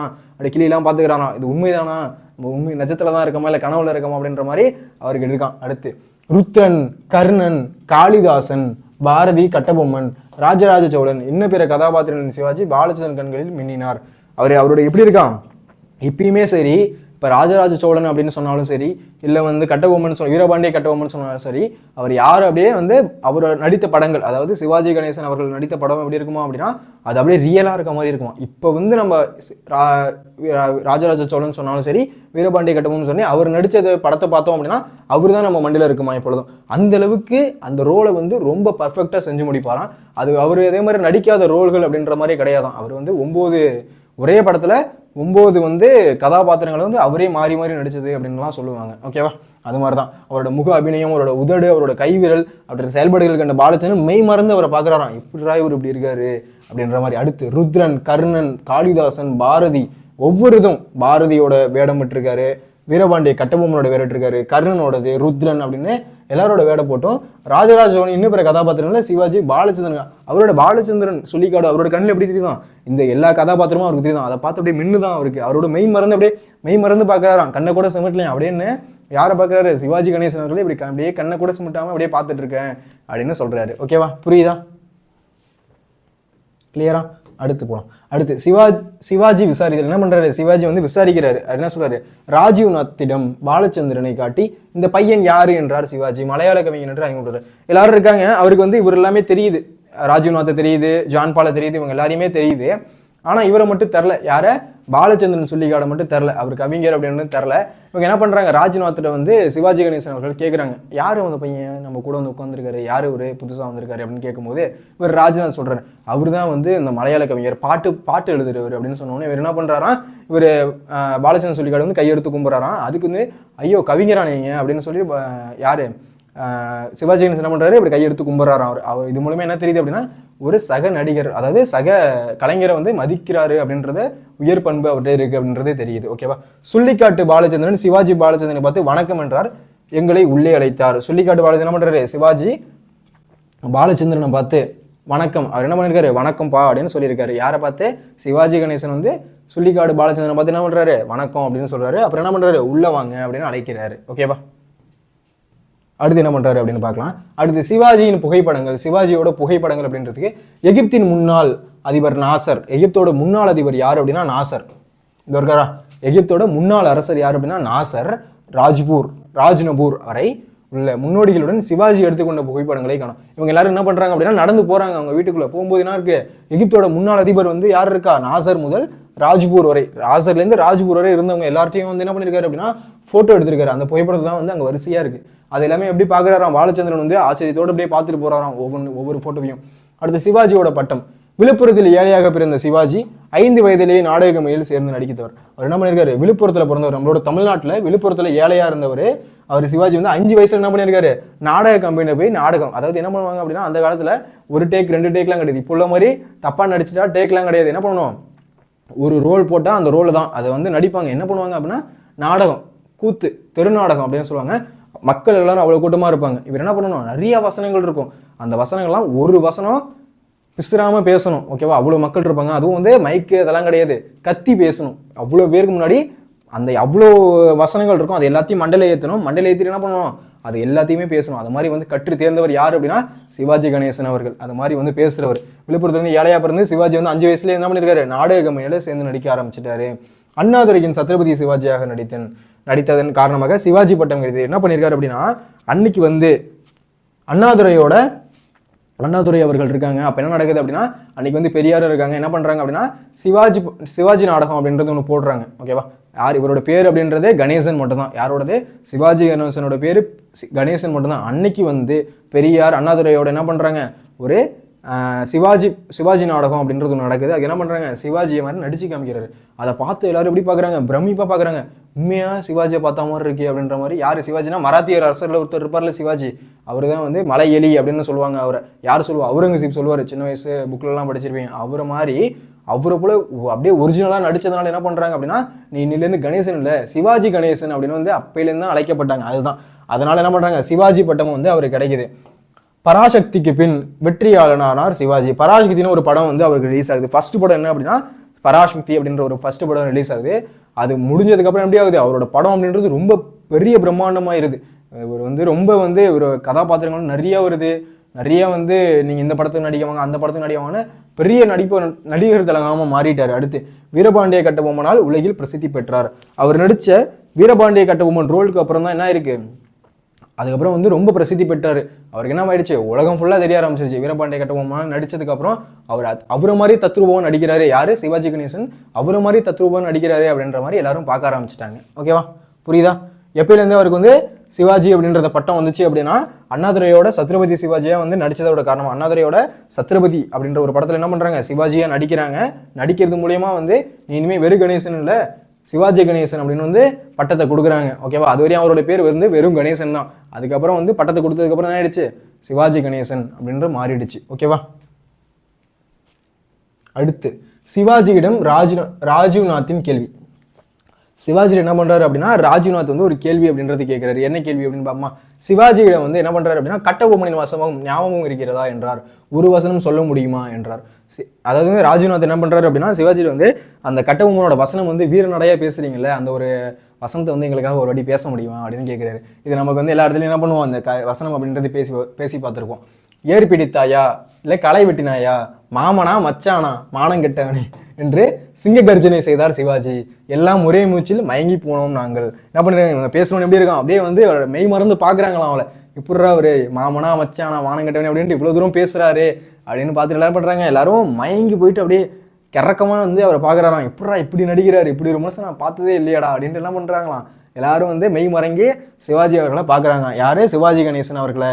ஓகேவா, இன்ட்ரெஸ்டிங்காக இருக்கா? ஓகே. அடுத்து சிவாஜியோட கேள்வி. என்ன சார் கேள்வி? மலையாளத்தில் சரித்திர புராணம் நாடகங்கள் இல்லையா என்றார் சிவாஜி. இருக்கிறது என்றனர். அதாவது என்ன பண்ணிருக்காங்கன்னா மலையாளத்தில் இது மாதிரி வந்து இப்போ கட்டபொம்மனை பற்றி எங்களை பேச சொன்னீங்களே, நீ ஏறு பிடித்தாயா இல்லை களை பறித்தாயா, மாமனா மச்சானா மானம் கட்டவனே, எங்கள் வீட்டுக்கு மஞ்சள் அரைத்து கொடுத்தாயா, அந்த மாதிரிலாம் ஒரு வசனம் வரும்ல, அந்த மாதிரி வந்து எங்கள்கிட்ட இந்த மாதிரி வந்து இலக்கியம் இருக்கு, உங்கள்கிட்ட இல்லையா அப்படின்னு என்ன பண்ணுறாரு பாலச்சந்திரன் சொல்லிக்காடு அந்த உட்காந்துருக்காங்க ஜான் பால் அப்படியே வந்து கேட்குறாங்க. அவங்க என்ன பண்ணுறாங்க, இருக்குதே அப்படின்னு அவங்க சொல்கிறாங்க. என்ன சொல்கிறாங்க அப்படின்னா உடனே ராஜு என்ன பண்றாரு, பாலச்சந்திரனை ராவணின் வசனத்தை சொல்ல சொன்னார். பாலச்சந்திரன் என்ன பண்றாரு, ராஜு என்ன பண்றாருன்னா பாலச்சந்திரன் வந்து நீ வந்து ராவணனோட வசனத்தை சொல்லு, ராவணன் வந்து அவரோட வசனத்தை சொல்லு அப்படின்னு சொல்றாரு. யாரு, 10 தலை கொண்ட ராவணனோட வசனத்தை சொல்லு அப்படின்னு சொன்ன உடனே சிவாஜியை வந்து ஃபர்ஸ்ட் வணங்குறாரு. யாரு, பாலச்சந்திரன் சொல்லிக்காடு அவர்கள் ஃபர்ஸ்ட் வணங்குறாரு. ஐயா வணக்கம் அப்படின்னு சொல்லிட்டு ராவணனாக மாறினார் பாலன். என்ன பண்றாரு, உடனே இவரு என்ன பண்றாரு, அவர் தான் வந்து சின்ன வயசுலேருந்தே வந்து சிவாஜியோட நிறைய நாடகம் நிறைய வந்து படத்தெல்லாம் பார்த்து வருதுனே. அப்போ என்ன பண்ணுறாரு, தண்ணியே வந்து மாற்றிக்கிட்டு என்ன பண்ணுறாரு, வசனத்தை பேசுகிறாரு. யார், பாலச்சந்திரன் சொல்லிக்காடு. இலங்கையின் போர்க்கொடிகள் பறக்கட்டும், இலங்கையில் வந்து போர்க்கொடிகள் பறக்கட்டும், நானே வெல்வேன் என்று முடித்தார் பாலன். கைத்தட்டி பாராட்டினார். என்ன பண்ணுறாரு, சூப்பராக பேசுறியே அப்படின்னு சொல்லுவாரு, கைத்தட்டி பாராட்டுறாரு. ஓகேவா, கிளியரா? இப்போ என்ன நடந்துச்சு அப்படின்னா சிவாஜியோட கேள்வி, சிவாஜி என்ன பண்ணுறாரு அப்படின்னா ஒரு கேள்வி எடுக்கிறாரு. எங்கள்கிட்ட கட்டபொம்மன் மாதிரி இந்த மாதிரி இலக்கியம் இருக்குது, உங்கள்கிட்ட இந்த மாதிரி இலக்கியம் இல்லையா அப்படின்னு கேட்குறாரு. எங்கள்கிட்ட இல்லையா, இருக்குது அப்படின்னு வந்து ராஜீவ்நாத் சொல்கிறாரு. அதுக்கு என்ன சொல்கிறாரு ராஜ்நாத் வந்து பாலன், அது பாலச்சந்திரனை சொல்லி நம்மள்ட்ட வந்து மலையாளத்தில் வந்து அந்த கர்ணனோட இருக்குல்ல அதை எடுத்து கொடுப்பா அப்படின்னு சொன்னோம், சாரி ராவணனோட இருக்குல்ல அதை எடுத்து கொடுப்பா அப்படின்னு சொன்னோன்னே அவர் என்ன பண்ணுறாரு, இலங்கையின் போர்க்கொடி பறக்கட்டும் நானே வெல்வேன் என்று முடிக்கிறாரு. யாரு, பாலச்சந்திரன். அதுக்கு ஒன்று என்ன பண்ணுறாரு அப்படின்னா சிவாஜி வந்து கைத்தட்டி பாராட்டுறாரு. ஓகேவா, புரியுதா? அடுத்து, ராவண வேடத்தில் நீங்கள் சிவாஜி ராவண வேடத்தில் நடித்தால் நன்றாக இருக்கும் என்று ராஜ்நாத் சிவாஜியிடம் சொல்றார். ராஜ்நாத் என்ன சொல்றாரு அப்படின்னா ராவண வேடத்தில் நீங்க நடிச்சா இன்னும் செம்மையா இருக்கும், சூப்பரா இருக்கும் அப்படின்னு சொல்றாரு. என்ன பண்றது, எனக்கு மலையாளம் தெரியாது என்றார் சிவாஜி. என்ன பண்றது, எனக்கு தான் மலையாளம் தெரியுது, எனக்கு தமிழ் மட்டும்தானே தெரியும் அப்படின்னு சொல்றாரு. வயசும் ஆயிடுச்சு என்றார் சிவாஜி. அதன் பிறகு அன்னை கமலாவிடம் கைகளால் விருந்து சாப்பிடும். அவங்க யாரு, சிவாஜி அவர்களோட ஒய்ஃப் யார் அப்படின்னா கமலா. அவங்கள்ட்ட போய் என்ன பண்ணுறாங்க அப்படின்னா உணவு அப்படின்றத இருந்துறாங்க. அவங்க கையால் எல்லாருக்கும் பரிமாறுறாங்க சாப்பாடு. ஓகேவா, அடுத்து எல்லாம் முடிந்து புறப்பட்டோம். எல்லாம் முடிச்சுட்டு என்ன பண்ணுறாங்க அப்படின்னா கிளம்புறாங்க. எல்லாரும் முடிச்சுட்டு கிளம்புறாங்க.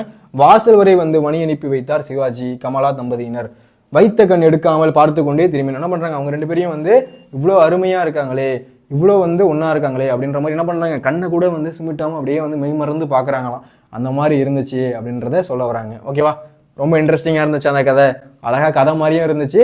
நடுவில் நீங்கள் என்ன பண்ணணும் அப்படின்னா அந்த 1995 ராஜீவ்நாத், ஜான் பால், பாலச்சந்திரன் சுள்ளிக்காடு அப்படின்றதெல்லாம் கரெக்டாக எழுதணும். இது யார் வந்து மொழிபெயர்த்திருக்கா அப்படின்னா சைலஜா அப்படின்றவங்க, கேபி சைலஜா அப்படின்றவங்க சிதம்பரம் நினைவுகள் அப்படின்ற புக்கு மூலிமா மொழிபெயர்த்திருக்காங்க. ஃபர்ஸ்ட் எழுதுனது யாருன்னா மலையாள கவிஞர். யார் எழுதியிருக்கா, பாலச்சந்திரன் சுள்ளிக்காடு அப்படின்றவர் தான் எழுதியிருக்காரு. ஓகேவா, புரியுதா அந்த கதை? எழுதிடுவீங்களா வந்தா? என்னென்ன பார்த்தோம் அப்படின்றத மட்டும் ஒரு வாட்டி பார்த்தலாம். ஃபஸ்ட்டு வந்து மகாநடிகரை கண்ட பாலச்சந்திரனோட மன ஓட்டத்தை வந்து நயத்தோடு எழுதுங்க அப்படின்னு கேட்குறாங்க. ஃபஸ்ட்டு என்ன பண்ணுறோம் அப்படின்னா சொல்லிக்காட்டு பாலச்சந்திரன் வந்து ஒரு கூலியாக இருந்திருக்காரு சின்ன வயசில். அதனால இருக்காரு ரிக்ஷாவில் போயிட்டு இருக்கும். இந்த மாதிரி இந்த படம் ஓடுது, தங்கப்பதக்கம் ஓடுது, சிவாஜியோட தங்கப்பதக்கம், மகாநடிகர், இந்த மாதிரிலாம் இவர் நடித்த படம் ஓடுது, வந்து பாருங்க அப்படின்ற மாதிரி ஃபஸ்ட்டு ப்ரொமோஷன் பண்ணுற ஆளாக இருந்திருக்காரு. அவர் என்ன பண்ணுறாரு, அவர் வந்து அவங்க வீட்டில் ஒரு நாள் சாப்பிட போகிறாரு. எப்படி இவர் வந்து ரொம்ப இதாகியிருக்காரு, அடுத்த கட்டத்துக்கு போய் ஒரு நடிகர், அதாவது கவிஞராக மாறி இருக்காரு. அந்த மாதிரி மாறி பாட்டு எழுதுறவா மாதிரி அவரோட வீட்டுக்கு போயிருக்காரு. அதை பற்றி அவர் சொல்கிறாங்க. ஓகேவா, ஃபஸ்ட்டு 20 வருடங்களுக்கு பின் அப்படின்றத ஃபஸ்ட்டு போடணும். 20 வருஷத்துக்கு முன்னாடி கேரளா விதியில் அன்னைக்கு நான் விற்று பிழைத்த சிறுவன், அது வந்து சிவாஜி கணேசன் வீட்டில் அவரோட உணர்ந்தும் அற்புத நிகழ்வு தான் நான் இன்றைக்கி சொல்ல போகிறேன் அப்படின்றத ஃபஸ்ட்டு எழுதணும். அடுத்து சிவாஜியும் மோகன்லாலும் 1995 விபிகே மேனன் படத்தில் சிவாஜியும் மோகன்லாலும் நடிக்க சம்மதிச்சிட்டாங்க. யார் யார், சிவாஜியும் மோகன்லாலும் நடிக்க சம்மதிச்சிட்டாங்க. அந்த படத்தோட இயக்குனர் யார் அப்படின்னா ராஜ்நாத். ஜான் பால் வந்து யார், திரைக்கதை கொடுக்குறாங்க. அடுத்து வந்து படம் பற்றி பேச என்ன பண்ணுறாங்க, நடிகர் திலகம் வீட்டுக்கு வந்து போகிறாங்க. அவரோட வீட்டுக்கு, நடிகர் திலகம் வீட்டுக்கு அவங்களுக்கு போகிறாங்க. ஓகேவா, இது புரியுதா? அடுத்து வீட்டோட தோற்றம். உங்கள் வீட்டுக்கு போனோடனே எப்படி இருக்கான், ஒரு நாள் சிவாஜியோட வீட்டுக்கு போகிறோம், அது வீடு கிடையாது, அது அரண்மனை மாதிரி இருக்குது. முன்னாடி போனோடனே 2 யானை தந்தம் இருக்குது. அந்த யானை தந்தம் எப்படி இருக்கான், அப்படியே வந்து அழகாக தங்கத்தால் வந்து செய்யப்பட்டது மாதிரி இருக்கான் அப்படின்றத ஃபஸ்ட்டு சொல்கிறாங்க. ஓகேவா, தங்கத்தில் 2 பெரிய யானை தந்தங்கள் இருக்குது. அப்புறம் என்ன பண்ணுறாங்க, மாடிக்கு போகிறாங்க. மாடி ஏறும்போது கட்டபொம்மனோட கம்பீர தோற்றத்தில் வந்து சிவாஜி இருக்கார். அடுத்து சத்ரபதி சிவாஜியாக இருக்கார். ஒவ்வொரு ஃபோட்டோவும் இருக்குது. முதல்ல எப்படி இருக்கான், மகாநடிகர் சிவாஜியோட ஃபோட்டோ இருக்குது. அடுத்து சத்ரபதி சிவாஜியோட ஃபோட்டோ இருக்குது. அடுத்து கட்டபொம்மனோட ஃபோட்டோ இருக்குது. அப்புறம் வந்து பிரெஞ்சு அரசு கொடுத்த செவ்வாலியர் விருது கண்ணாடி பாக்ஸில் இருக்குது. இதெல்லாம் வந்து யார் பார்த்துட்டு சொல்லிட்டு இருக்கா, நம்ம பாலச்சந்திரன் சொல்லிக்காடு வந்து அவர் பார்த்துட்டு அப்படியே சொல்லிட்டு இருக்காரு. ஓகேவா, அடுத்து சிவாஜியோட வரவேற்பும் உபசரிப்பும். மாடியில் ரசித்தபடியே போனோன்னு என்ன பண்ணுறாங்க அப்படின்னா ஃபஸ்ட்டு வந்து பழச்சாறு கொடுக்குறாங்க. என்னது, மாம்பழ பழச்சாறு கொடுக்குறாங்க. அதை ஃபஸ்ட்டு வாங்கி அருந்துறாங்க. அடுத்து வந்து என்ன பண்ணுறாங்க, வாங்க வாங்க அப்படின்னு வந்து 2 பேரும், யார், கமலாவும் சிவாஜி கணேசன் அவர்களும் 2 பேரும் வந்து வாங்க வாங்க அப்படின்னு வந்து கைகூப்பி வணங்குறாங்க. அப்போ அங்கேயே சிங்கநடை வந்து நடந்து வரும் ராஜராஜ சோழனை பார்த்து அவர் அவர் நடந்து வரது எப்படி இருக்கான், அப்படி தோல்லாம் சரிஞ்சு எப்படி இருக்கான், அப்படியே பார்க்கறது வந்து அப்படியே வந்து முழுமையான சிவாஜி, அதாவது வந்து எப்படி இருக்காரா, ராஜராஜ சோழன் போல இருக்காராம். அவரை பார்த்து என்ன பண்ணுறாங்க அப்படின்னா வணங்குறாங்க. அவரு என்ன பண்ணுறாரு, திருப்பி வணங்குறாரு. அடுத்து பதிலுக்கு ஆசீர்வாதம் செய்கிறாரு, உட்கார சொல்கிறாரு. ராஜ்நாத்தும் ஜான் பாலும் சிவாஜியோட கதை பாத்திரம், கதை எப்படி இருக்க போகுது அந்த கதை, அதை பற்றி பேசிகிட்டு இருக்காங்க. ஓகேவா, இது புரியுதா? அடுத்து சிவாஜியோட அங்க அசைவுகள். அவரோட பேசும்போது அவரோட புருவ அசைவு, கண்ணோட அந்த நோக்கு, முக அபிநயம், உதடு எப்படி இருக்குது, கைவிரல் எப்படி இருக்குது, அதெல்லாம் வந்து மெய் மறந்து பார்க்குறாராம். யார், பாலச்சந்திரன் சொல்லிக்காடு வந்து என்னையா இப்படி இருக்காரு அவரு அப்படின்ற மாதிரி வந்து அப்படியே வந்து பார்த்துட்டு இருக்காராம். அடுத்து ருத்ரன், கர்ணன், ஒவ்வொருமும் ருத்ரன், கர்ணன், காளிதாசன், பாரதி, கட்டபொம்மன், ராஜராஜ சோழன், இன்னும் பிற கதாபாத்திரங்கள் சிவாஜி பாலச்சந்திரனை அப்படியே பார்க்குறாராம், அப்படியே விஷுவலைஸ் பண்ணி பார்க்குறாரு. ஓ இந்த படத்தில் இப்படி தானே நடிச்சாரு, இந்த படத்தில் இப்படி தானே நடிச்சாரு, ஓ இப்படி இருந்தாரா அவர், இப்படி இருந்தாரா அப்படின்ட்டு ரொம்ப அப்படியே மெய் மறந்து அப்படியே பார்த்துட்டு இருக்கான். யாரு? பாலச்சந்திரன் சொல்லிக்காடு அவர்கள் அதை பற்றி சொல்லியிருக்காரு. ஓகேவா. அடுத்து சிவாஜி விசாரிக்கிறது. சிவாஜி என்ன பண்ணுறாரு, ராஜநாதன் வந்து பாலச்சந்திரன் யார் இந்த பையன் புதுசாக இருக்காரு அப்படின்னு கேட்கும்போது இவர் தான் வந்து மலையாள கவிஞர் அப்படின்னு சொல்கிறாங்களாம். அதை சொன்னோன்னே அப்படின்னு வணக்கம் வாங்க அப்படின்னு சொல்கிறாராம். வணக்கம் அப்படின்றாரு. அப்புறம் வந்து என்ன பண்ணுறாங்க, வீட்டுக்குள்ளே வாங்க அப்படின்னு சொல்லி இவர் தான் யார் அப்படின்னா சுள்ளிக்காடு, பாலச்சந்திரன் சுள்ளிக்காடு அப்படின்றத பார்த்துட்டு இருக்கோம்ல. சின்ன வயசில் வந்து குரல் வெற்றவர், இன்னைக்கு என்ன பண்ணார் அப்படின்னா பெரிய என்ன பண்ணியிருக்காரு, மலையாள கவிஞராக மாறி இருக்காரு. இவரை பற்றி தான் நம்ம பார்த்துட்டு இருக்கோம். ஓகேவா. அவரை பற்றியும் சிவாஜி கணேசன் அவர்களை பற்றியும். அடுத்து சிவாஜியோட புகைப்படங்கள் எப்படி இருக்கான், எகிப்தோட முன்னாள் அதிபர் நாசர் முன்னாடி நாசர்லேருந்து ராஜ்னபூர் வரை உள்ள முன்னோடிகள் சிவாஜியை வந்து புகைப்படம் எடுத்து வச்சிருக்காங்க. அடுத்து சிவாஜியோட பட்டம், விழுப்புரத்தில் வந்து ஏழையா பிறந்தவர் யாரு, சிவாஜி. 5 வயசுலேயே வந்து நாடக கம்பெனியில் வந்து சேர்ந்து நடிக்க தொடங்கினார். 5 வயசுலேயே நடிக்க ஆரம்பிச்சாரு. எவ்வளோ பெரிய ஆச்சரியம் பார்த்தீங்களேன். 5 வயசுல நமக்கு என்ன பண்ண தெரியும் நமக்கு தெரியாது, ஆனால் 5 வயசுல என்ன பண்ணியிருக்காரு, நாடக கம்பெனியில் ஜாயின் பண்ணி நாடகம் நடிக்க ஆரம்பிச்சிருக்காரு. அண்ணாதுரையின் சத்ரபதி சிவாஜியாக நடித்தார். அண்ணாதுரையோட சத்ரபதி அப்படின்ற நாடகத்தில் நடிச்சதுக்கப்புறம் பெரியார் அவங்க எல்லாருமே இருக்காங்க. பார்த்தோன்னே நீ இனிமேல் நார்மல் சிவாஜி கிடையாது, என்னது சத்ரபதி சிவாஜி, சிவாஜி கணேசன். அவருடைய பேர் வந்து வெறும் கணேசன். அப்புறம் என்ன ஆயிடுச்சு, சிவாஜி கணேசன் அப்படின்ற பட்டத்தை வந்து அவர் கொடுத்துட்டாங்க. அங்கே தான் கிடைக்குது. ஓகேவா. அடுத்து பராசக்தி அப்படின்னு ஒரு படம் ரிலீஸ் ஆகுது. அதுக்கப்புறம் என்ன பண்ணுறாங்க, அது ரொம்ப வெற்றி ஆயிடுச்சு. அதுக்கப்புறம் வீரபாண்டிய கட்டபொம்மனாலே அந்த படம் பராசக்தி அப்படின்னு ஒரு படம் ரிலீஸ் ஆகுது. அதில் வீரபாண்டியன் கட்டபொம்மனோட ரோல், அவரோட அந்த ரோலில் நடிச்சதுக்கப்புறம் இந்த இந்தியா ஃபுல்லாக அவங்க சிவாஜி கணேசனை பற்றி எல்லாருக்கும் தெரிய வருது. ஓகேவா. அது மூலமா நிறைய பட வாய்ப்பு அப்படின்றது அவருக்கு கிடைக்குது. சிவாஜியிடம் வந்து ராஜ்நாத்தின் கேள்வி, சிவாஜி கட்டபொம்மனிடம் வசனம் ஞாபகம் இருக்கிறதா, அதாவது கட்டபொம்மனோட வசனம் உங்களுக்கு ஞாபகம் இருக்கா அப்படின்னு கேட்டோன்னே ஏன் அப்படின்றது ஒரு வசனம் வந்து சொல்லுங்க அப்படின்னு சொன்னோன்னே என்ன சொல்கிறா, ஏர் பிடித்தாயா, களை வெட்டினாயா, மாமனா மச்சானா, மானம் கெட்டவனே அப்படின்னு சிங்ககர்ஜனை செய்தார் சிவாஜி. எல்லாம் ஒரு மூச்சில் மயங்கி போனோம். எல்லாம் என்ன பண்ணுறாங்க, ஒரு மூச்சில் வந்து மெய் மறந்து பார்க்குறாங்களாம். இந்த மாதிரி எப்படா இவர் பேசுகிறார் அப்படின்னு ரொம்ப அப்படியே மெய் மறங்கி அப்படியே பார்க்குறாங்களாம். ஓகேவா. இதை எழுதணும். அடுத்து சிவாஜியோட கேள்வி, மலையாளத்தில் வந்து சரித்திர புராணம் நாடகங்கள் இல்லையா அப்படின்னு வந்து சிவாஜி கேட்குறாரு. அதுக்கு வந்து இருக்குது அப்படின்னு சொல்லிட்டு யார் சொல்கிறா, ராஜீவ் வந்து பாலச்சந்திரனை வந்து ராவணனோட வசனத்தை வந்து சொல்லு அப்படின்னு சொன்னோன்னே ராவணன் என்ன பண்ணுறாரு அப்படின்னா சிவாஜியை ஃபஸ்ட்டு வணங்குறாரு. வணங்கினதுக்கப்புறம் ராவணனாக மாறுறாரு. என்ன பண்ணுறாரு அப்படின்னா இலங்கையின் போர்க்கொடிகள் பறக்கட்டும், நானே வெல்வேன் அப்படின்னு வந்து முடிக்கிறாரு பாலன். ஓகேவா. அதுக்கு என்ன பண்ணுறாங்க, எல்லாரும் கை தட்டுறாங்க. ஓகேவா. அதுக்கடுத்து ராவணோட வேண்டிடத்தில் நீங்கள் சிவாஜியாக நடித்தால் நன்றாக இருக்கும். ராஜ்நாத் என்ன பண்ணுறாரு அப்படின்னா நீங்கள் வந்து ராவணோட வேடத்தில் நடித்தா இன்னும் செம்மையாக இருக்கும் அப்படின்னு சொல்லும்போது எனக்கு தான் வந்து மலையாளம் தெரியாதே அப்படின்னு சொல்கிறாரு. அப்புறம் எனக்கும் வயசாகிடுச்சே அப்படின்றத முடிக்கிறாங்க. 2 பேரும் என்ன பண்ணுறாங்க அப்படின்னா கையால் விருந்து அப்படின்றது கொடுக்குறாங்க. முடிச்சதுக்கப்புறம் என்ன பண்ணுறாங்க, எல்லாரும் முடிச்சு புறப்படுறாங்க. வாசல் வரைக்கும் வந்து என்ன பண்ணுறாங்க அப்படின்னா வழி அனுப்பி வைக்கிறாங்க. அவங்க எல்லாரும் போகும்போது என்ன பண்ணுறாங்க, கண்ணை கூட எடுக்காமல் 2 பேரையும் பார்த்து ரசிச்சுட்டு போகிறாங்க அப்படின்றத எழுதணும். ஓகேவா. அதுக்கப்புறம் என்ன பண்ணியிருக்காரு, 2001 வந்து சிவாஜி கணேசன் அவர்கள் மண்ணுலகத்தை விட்டு விண்ணுலகம் சென்றுட்டாரு. ஓகேவா. புரியுதா. இந்த கதை ஈஸியாக எழுதிருவீங்களா, நிறைய பிக்சர்ஸ் அப்படின்றத வச்சிருக்கேன். உங்களுக்கு கதை மாதிரியும் சொல்லிட்டேன். ஓகேவா.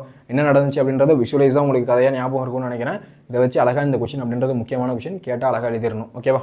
அடுத்து உங்கள் ஊர் பகுதியில் வாழும் கலைஞர்கள் ஒருவரை நேரில் பார்த்த அனுபவத்தை விரித்து கட்டுரையாகுக அப்படின்னு கேட்குறாங்க. இதுவும் ஒரு கதை மாதிரி தான், சிம்பிளான கதை தான். ஆனால் ஜஸ்ட்டை பார்த்துட்டு போங்க. இந்த கொஷின் வந்து இம்பார்ட்டன்ட் இல்லை, பட் ஆனால் பார்த்துட்டு போங்க.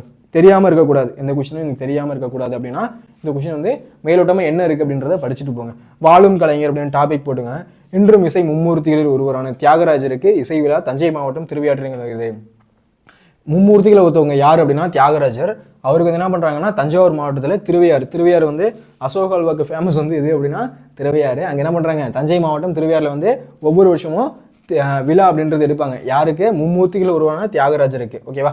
அடுத்து தஞ்சை, கும்பகோணம், மயிலாடுதுறை பகுதியில் இசையின் பற்பல துறைகளிலும் கலைஞர்கள் இன்றும் இருக்கிறார்கள். வந்து ஆமாம், தஞ்சாவூர், கும்பகோணம், மயிலாடுதுறை எல்லாம் என்ன பண்ணுவாங்க அப்படின்னா இன்னுமே நாகஸ்வர கலைஞர்கள், ஒவ்வொரு கலைஞரும் நிறைய பேர் அங்கே வந்து கலைஞர்கள் இருக்காங்க அப்படின்றது எழுதணும்.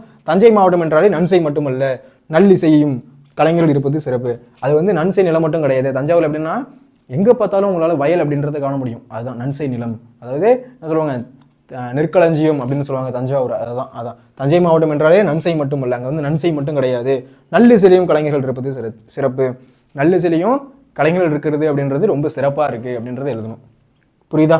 அப்போ என்னென்ன எழுதணும் அப்படின்னா இன்றும் இசை மும்மூர்த்தியில் ஒருத்தவரான தியாகராஜருக்கு வந்து இன்னும் வந்து தஞ்சாவூர் திருவையாறு மாவட்டத்தில் என்ன பண்ணுறாங்க விழா அப்படின்றது எடுக்கிறாங்க.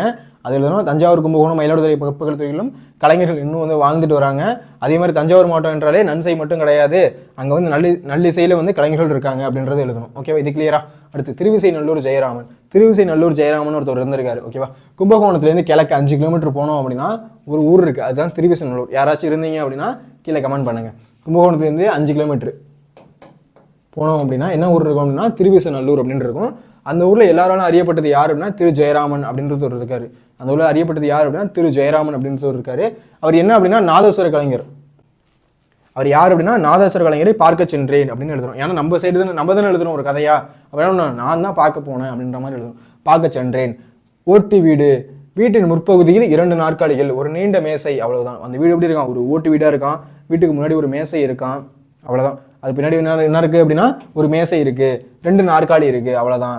வீட்டோட முன்புறம் சுவரில் கார்குறிச்சி, அருணாச்சலம், மதுரை பொன்னுசாமி சகோதரர்கள், ராஜரத்தினம் பிள்ளை இவர்களின் புகைப்படங்கள். பார்த்து கொண்டிருக்கும் போதே வணக்கம், வாங்க வாங்க வாங்க தம்பி என்ற குரல். இதெல்லாம் வந்து பார்த்துட்டே இருக்காங்க. உள்ளே போனோன்னு எப்படி இருக்கான் அப்படின்னா கார்குறிச்சி அருணாச்சலம் அப்படின்னு ஒருத்தர் இருக்காரு, அவரும் ஒரு கலைஞர். மதுரை பொன்னுசாமி சகோதரர்கள் அவங்களும் வந்து இந்த மாதிரி வந்து கலைஞர்களாக இருக்காங்க. அடுத்து ராஜரத்னம் பிள்ளை இவர்களின் புகைப்படத்தில் வந்து இவர் பார்த்துட்டே போகிறோம். அப்படி போகிறப்ப என்ன ஆகுது, வாங்க வாங்க தம்பி இன்னொரு குரல் அப்படின்றது வருது. நானும் எழுந்து வணங்கி நின்றேன். 70 வயது இருக்கும். அவருக்கு எவ்வளோ வயசு இருக்குமா, 70 வயசு இருக்குமா. யாருக்கு, அந்த திருவிசைநல்லூர் ஜெயராமன் அவருக்கு எப்படி இருக்குமா, 70 வயசு அப்படின்றது இருக்குமா. அவரை பார்த்து என்ன பண்ணுறாங்க, வாங்க வாங்க தம்பி அவர் கூப்பிட்ட உடனே எந்திரிச்சின்னு வணங்குறாங்க. அவர் என்ன பண்ணுறாரு, ஓகேப்பா வாங்க அப்படின்னு வணங்குறாராம். இது கிளியரா? அடுத்து வறுமையிலும் சாயல் தெரிந்தது. அவர் என்னதான் வந்து பாட்டு கச்சேரி இந்த மாதிரி பாட்டு பாடுறவர் நாதஸ்வர கலைஞராக இருந்தாலும் அவர் வந்து வறுமை வந்து தெரியுது. அவரை பார்த்து எப்படி தான் வறுமையின் சாயல் தெரிந்தது. ஐயா உங்களை பற்றி சொல்லுங்களேன் என்றேன். ஐயா என்ன பண்ணுறாங்க, அந்த பையன் உங்களை பற்றி கொஞ்சம் சொல்லுங்களேன் அப்படின்னு சொன்னோன்னே என்ன பண்ணுறாரு, எங்கள் வீட்டில் நாதஸ்வரம் செய்வது தொழிலாக இருந்தது. ஃபர்ஸ்ட் அவங்க வீடு எப்படி இருந்துச்சு அப்படின்னா நாதஸ்வரம் செய்வது தான் அவங்க வீட்டோட தொழிலாக அப்படி இருந்துச்சு. எனது தாத்தா காலத்தில் இருந்தே நாதஸ்வரத்தை கையில் எடுத்து விட்டேன். அவரோட தாத்தா காலத்தில் என்ன பண்ணாங்க அப்படின்னா நாதஸ்வரத்தை வந்து கையில் எடுத்து பிபிபின்னு ஊத ஆரம்பிச்சிட்டாரு. ஓகேவா, எனக்கு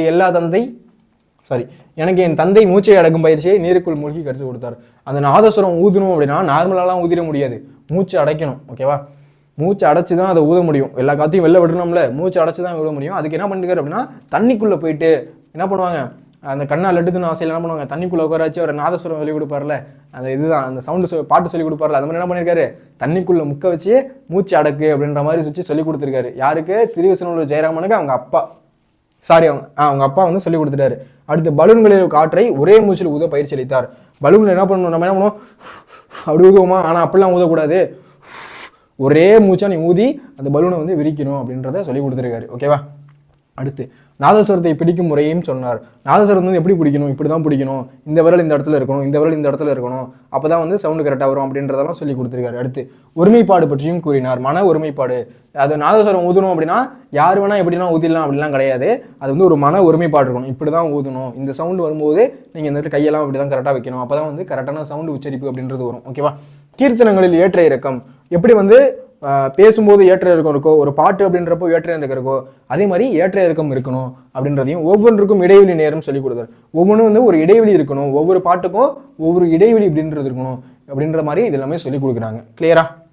அடுத்து எனது தந்தை சொல்லிக் கொடுத்த அடிப்படை பயிற்சியும் எனக்குள் இருந்த இசை அறிவும் ஆவலும் என்னை மக்களுக்கு பரிச்சயம் ஆக்கினேன். அவங்க அப்பா சொல்லிக் கொடுத்ததும் சரி, இவர் வந்து எவ்வளோ இன்ட்ரெஸ்டாக இருந்ததும் சரி, எல்லாமே வந்து மக்களுக்கு வந்து நல்லா பரிச்சயம் ஆக்கிடுச்சு. இவர் வந்தாலே நாதஸ்வரம் கலைஞர் அப்படின்னா திருவிசைநல்லூர் ஜெயராமன் தான் அப்படின்ற மாதிரி ஆயிடுச்சு. வருமானம் என்பது போதுமானதாக இருந்தாலும் தேவைகளை பூர்த்தி செய்ய பற்றாக்குறை தான். வருமானம் அப்படின்றது அன்றாட தேவைக்கு யூஸ்ஃபுல்லாக இருந்துச்சு அப்படின்னாலும் நம்மளோட மொத்த செலவுக்கும் பூர்த்தி செய்ய மாதிரி இருந்துச்சு அப்படின்னா அது இல்லை, பற்றாக்குறையாக தான் இருந்துச்சு. இப்பொழுதும் எனக்குள்ளே ஒரே ஒரு இயக்கம் தான், என்னவென்றால் நான் கற்ற கொஞ்சம் அதாவது குறைவான கலையை யாருக்காவது சொல்லிக் கொடுக்கணும். நான் கற்றுக்கிட்ட எங்கள் அப்பா எனக்கு சொல்லிக் கொடுத்த நாதஸ்வர கலையை நான் யாருக்காச்சும் சொல்லிக் கொடுக்கறது எனக்கு வந்து ஒரு குறையாக இருக்குது, யாரும் முன் வந்து கற்றுக்கல அப்படின்றது இதை சொல்கிறாரு. அதுதான் என் ஜீவனுடைய ஆவல் என்றார். அதுதான் என்னுடைய கடைசி மூச்சோட ஆவல் அப்படின்றாரு. தில்லானா மோகனாமல் படத்தில் நலந்தானா வாசித்து காட்டினார். அந்த ஒரு பாட்டு ரூம்ல நலந்தானா அந்த பாட்டு, அந்த இது சிம்பு நடிச்சது நலந்தானா இல்லை, இது வேற நலந்தானா. ஓகேவா, ரெண்டுத்தையும் போட்டு மிக்ஸ் பண்ணிடக்கூடாது. ஓகேவா, இது வேற நலந்தானா அது வேற நலந்தானா. ஓகேவா, அந்த மாதிரி அதுதான் நலந்தானா அந்த பாட்டை வந்து வாசிச்சு காட்டுறாராம். ஓகேவா, இது புரியுதா? இந்த கதை எழுதிடுவீங்களா? அதிசயித்து விட்டோம் அப்படி ஒரு வாசிப்பு. அவர் அப்படி வாசிக்கிறது எப்படி இருக்கான், அந்த வாசிப்பு வந்து அப்படியே வேற மாதிரி இருக்கான், அப்படியே பிரம்மாண்டமாக வாசிக்கிறான். அதை பார்த்து எப்படி இருக்காங்க, ஆச்சரியப்பட்டு போயிட்டாங்க, ஓ இப்படிலாம் வாசிப்பாங்களா இவங்க அப்படின்ட்டு. எங்களாலான ஒரு அன்பளிப்பை அவருக்கு அளித்து வீடு திரும்பினோம். அவங்களால என்ன முடியுமோ அதை வந்து ஒரு அன்பளிப்பை வந்து கொடுத்துட்டு வீடுக்கு கிளம்புறாங்க. அந்த இசை மேதை நாம் எல்லாம் படிக்காத ஒரு மேதை, அவரை பற்றிலாம் நம்ம படிக்காத ஒரு மேதையாக இருக்காரு அப்படின்றத சொல்லி முடிக்கிறாங்க. ஓகேவா, புரியுதா? எழுதிடுவீங்களா இந்த கொஷின் வந்தா? ஒரு கதை தான்ப்பா, அழகாக எழுதிடலாம், ஸ்பெல்லிங் மிஸ்டேக் இல்லாமல் எழுதுனா போதும். திருவிசநல்லூர் ஜெயராமன், அவர் ஒரு பேர் தெரிஞ்சால் போதும். வீட்டுக்கு போனோம், அவரை பார்த்தோம், இன்னும் 2-3 பேரை பார்த்தோம், ராஜரத்னம் பிள்ளை, இது மட்டும் மனப்பாடம் பண்ணிக்கிட்டா போதும். புகைப்படங்கள், அருணாச்சலம், மதுரை பொன்னுசாமிங்கெல்லாம் பார்த்தோம், எந்திரிச்சோம், அவரும் வணங்கினாரு, நாங்களும் வணங்கணும். அப்புறம் என்ன பண்ணார், அவங்க அப்பா வந்து தண்ணிக்குள்ளே வந்து மூச்சு அடைக்கிற மாதிரி வந்து சொல்லி கொடுத்தாரு. அப்புறம் பலூனை ஒரே மூச்சாக ஊத சொல்லி கொடுத்தாரு. அப்புறம் அவங்க தந்தை சொல்லி கொடுத்தாங்க. அப்புறம் அவங்க வீட்டில் வந்து தொழிலே வந்து அந்த நாதஸ்வர சிலை தான். அப்பயே வந்து நான் வந்து நாதஸ்வரத்தை கையில் எடுத்துட்டேன், அதை பற்றி சொன்னார். கீர்த்தனை வந்து ஏற்ற இருக்கும், எப்படி வந்து ஒரு பாட்டை பாடணும், கடைசியாக முடிக்கும் போது ஒரு நடந்தான பாட்டை பாடணும், பாட்டை பாடி காமிச்சார். அது வந்து எப்படி இருந்துச்சான், பார்க்கவே வந்து ரொம்ப ஆசையாக இருந்துச்சு. அதெல்லாம் முடிக்கும் போது அவர் கடைசி ஆசை என்ன அப்படின்னா, இந்த இதை நான் வந்து ஒருத்தவங்களாச்சும் சொல்லிக் கொடுக்கணும் அப்படின்றது எனக்கு ஆசை அப்படின்றதெல்லாம் எழுதி முடிச்சிங்க அப்படின்னா நல்லாயிருக்கும் இந்த கொஷின் கேட்டால். ஆனால் ஃபஸ்ட்டு 2 கொஷின் அப்படின்றது ரொம்ப முக்கியமான கொஷின். அது வந்து எப்படி இருக்கோ அதே மாதிரி நீங்கள் எழுதணும். நான் பிடிஎஃப் அப்படின்றதே கீழே கொடுக்குறேன். ஓகேவா, கடைசி வரையும் வீடியோ பார்க்குறவங்க தான் பிடிஎஃப் அப்படின்றத சொல்லியிருந்தேன். யாரெல்லாம் இந்த வரையும் பிடிஎஃப் இருக்கீங்களோ அவங்க எல்லாருக்கும் என்ன லைவ் சாட்டில் வந்து பிடிஎஃப் அப்படின்றது கீழே டிஸ்கிரிப்ஷனில் லிங்க் ஆகும், அதை டவுன்லோட் பண்ணி நீங்கள் பார்த்துக்கலாம். ஓகேவா, புரியுதா? ஓகேப்பா. அடுத்து நான் உங்களுக்கு ஒரு ஹோம்ஒர்க் கொஷின் அப்படின்றது கொடுக்குறேன் அப்படின்னு சொல்லியிருந்தேன்னா, என்ன சார் ஹோம்ஒர்க் கொஷின், ஒவ்வொரு செஷன்லையும் ஏன் சார் ஹோம்ஒர்க் கொஷின் கொடுத்துட்டே இருக்கீங்க, எதுக்கு ஹோம்ஒர்க் கொஷின் கொடுக்குறேன் அப்படின்னா, இந்த கொஷின் தெரியலனாலும் பரவாயில்ல, புக்கில் இல்லை வந்து நெட்டில் தேடியாச்சு இதுக்கு ஆன்சர் பண்ணுங்கள். அப்போ தான் வந்து எக்ஸாமில் கொஷின் வந்தால் ஓ அன்னைக்கு நம்ம இந்த ஆன்சர் பண்ணமே, இந்த கொஷின் ஆகுது அப்படின்னு ஆன்சர் எழுத முடியும். இல்லை பார்த்துட்டு தெரியாதுமா அப்படியே ஸ்கிப் பண்ணிட்டு போனீங்க அப்படின்னா எக்ஸாமில் கேட்டால் அன்றைக்கே தோணிருக்கும், சரி அன்றைக்கே நம்ம பார்த்துருந்தா இந்த கொஷின் ஆச்சு நம்ம வந்ததுக்கு எழுதியிருக்கலாம் அப்படின்ட்டு. அதனால் என்ன பண்ணணும் அப்படின்னா, ரொம்ப முக்கியம், உங்களுக்கு ஒரு ஹோம்ஒர்க் கொஷின் கொடுக்குறேன் அப்படின்னா அதை நீங்கள் கண்டிப்பாக ஆன்சர் அப்படின்றது பண்ணியே இருக்கணும். ஓகேவா, நான் கீழே வந்து செக் பண்ணுவேன், யார் யாரெல்லாம் வந்து ஹோம்ஒர்க் கொஷின் ஆன்சர் பண்ணியிருக்காங்களோ அவங்க எல்லாருக்கும் நான் என்ன பண்ணுவேன், சூப்பர் செம்ம அந்த மாதிரி வந்து கமெண்ட் போட்டுட்டு தான் வரேன். ஒவ்வொரு வீடியோஸில் நீங்கள் போய் பார்த்தீங்கன்னாலும் தெரியும். அதனால் கண்டிப்பாக என்ன பண்ணணும் அப்படின்னா, நீங்கள் இதுக்கு கீழே வந்து கமெண்ட் பண்ணியே ஆகணும், ஹோம்ஒர்க்குக்கு ஆன்சர் அப்படின்றது போட்டே ஆகணும். ஓகேவா, புரியுதா? இந்த வீடியோ பிடிச்சிருக்கு அப்படின்னா ஒரு லைக் போடுங்க, ஹோம்ஒர்க் கொஷின் ஆன்சர் பண்ணுங்கள். ஓகேவா, உங்கள் ஃப்ரெண்ட்ஸுக்கும் ஷேர் பண்ணுங்கள். நான் மட்டும் படிக்கணும், நான் மட்டும் மார்க் எடுக்கணும் அப்படின்னு நினைக்கக்கூடாது. உங்கள் ஃப்ரெண்ட்ஸுக்கும் ஷேர் பண்ணி உங்கள் ஃப்ரெண்ட்ஸுக்கும் படிக்கணும். ஓகேவா, உங்கள் ஃப்ரெண்ட்ஸ்க்கும் ஷேர் பண்ணுங்கள். மறக்காமல் நம்ம சேனலை ஃபாலோ பண்ணி சப்ஸ்கிரைப் பண்ணுங்கள். யாராச்சும் புதுசாக பார்த்துட்டு இருக்கீங்க அப்படின்னா சப்ஸ்கிரைப் பண்ணிட்டு பாருங்கள். ஓகேவா, என்ன கொஷின் சார் அப்படின்றத கடைசியாக பார்த்தலாம். சாதா சர்க்குருனின் உரையை கேட்ட தூண்டப்பெற்ற மயிலை சீனி வெங்கடசாமி எழுதிய நூல் இது அப்படின்றத கீழே கமெண்ட் பண்ணுங்கள். ஓகேவா, இந்த கொஷின் ஆல்ரெடி நம்ம பார்த்துருந்தோம். தெரியாதவங்க ஆன்சர் வந்து செக் பண்ணியாச்சும் ஆன்சர் போட்டுருங்க, தெரிஞ்சவங்க உடனே கீழே கமெண்ட் பண்ணுங்கள். ஓகேவா, இந்த வீடியோ பிடிச்சிருக்கு அப்படின்னா ஒரு லைக்கை தட்டி விட்டுருங்க. நன்றி, வணக்கம்.